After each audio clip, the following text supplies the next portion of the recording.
And many residents have been on the hunt for salt to melt the ice on their personal property. Yeah, sidewalks are still very slippery, but the salt has been very hard to find. And Eric Franke is here in the studio to tell us more. Eric? Well, Mark and Susan, part of this is because we had such a snow and ice-free December. These hardware stores, they weren't selling any salt, so they reduced shipments because if it sits too long, it goes bad. And then, of course, last month, winter arrived with considerable force. At the Do It Best hardware store in Mount Horeb, store managers had people driving all the way down there this weekend from the east side of Madison looking for some ice melt, for some salt. And they're doing everything they can now to get it, even sending a lumber truck up north to find a supplier that had some left on their stock, on their shelves, and many others looking for alternatives.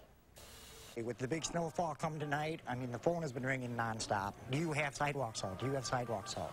I did a good buy on softener salt, the crystals, and I sold out of that because people are substituting that in for the sidewalk salt.